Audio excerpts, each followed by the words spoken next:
Merci. La médiane est le nombre qui sépare la série en deux. Non, je regarde pas.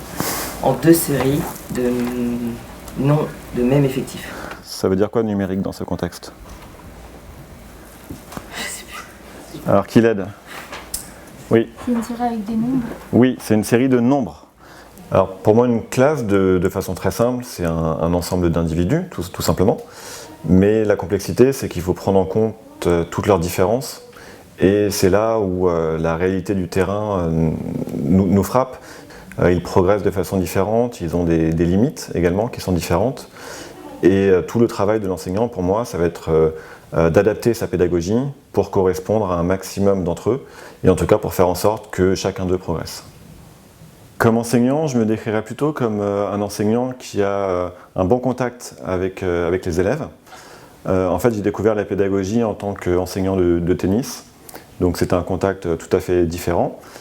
Donc je pense avoir gardé un petit peu ce que j'avais appris en l'adaptant bien sûr au monde scolaire. B2 jusqu'à H2? Oui, jusqu'à. Il va faire la somme des valeurs rencontrées de la cellule B2 jusqu'à la cellule H2. Ça, on appelle ça une plage de sélection. Vous connaissez l'expression une plage de sélection?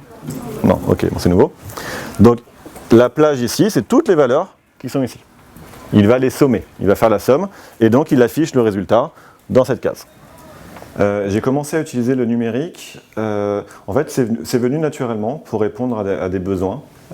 Un des besoins que j'ai constaté, c'était de gagner du temps sur la séance, parce qu'une séance passe très vite, et après avoir un petit peu analysé à la fin d'une séance en quoi est-ce que j'avais perdu du temps, je me suis rendu compte qu'une tâche récurrente, c'était lorsqu'on envoie un élève au tableau pour corriger un devoir, forcément on perd du temps lorsque l'élève recopie sa production.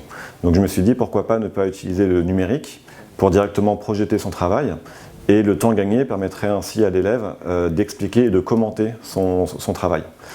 Ça correspond en plus aux directives du ministère actuel pour la réforme du bac, où ils encouragent beaucoup à travailler le grand oral. Il faut, dès le collège, inciter les élèves à parler et à s'exprimer en utilisant le vocabulaire spécifique à la matière. Donc c'est une occasion du coup pour les entraîner, de leur demander de commenter, d'expliquer à leurs pairs, aux autres élèves, leur production.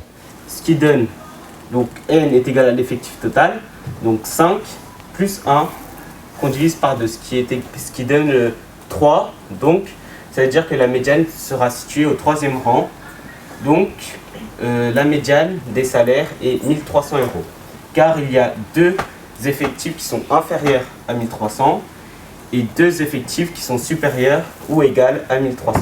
On a une lettre qui va représenter un nombre égale à une phrase en français. On n'utilise pas cette syntaxe-là quand on introduit une lettre. Qu'est-ce qu'on utilise, Kylian? Soit n, oui. L'effectif total. Soit n, l'effectif total.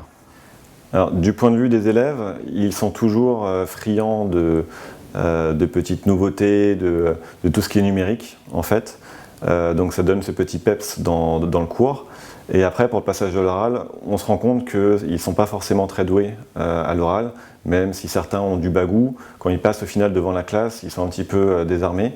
Donc je pense que c'est une bonne chose d'effectuer ces entraînements-là dès le collège. Et puis je pense que l'usage que j'en fais n'est pas encore exploité au maximum. On peut bien sûr l'enrichir encore de façon supplémentaire.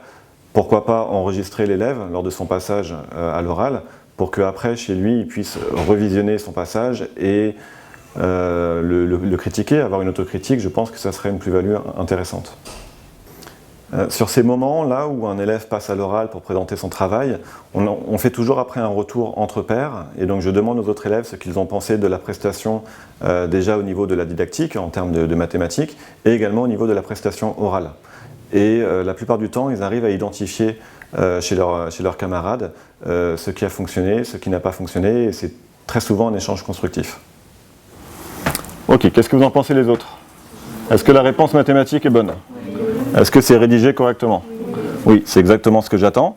Au niveau de la prestation orale de Kylian, est-ce qu'il vous l'a bien expliqué?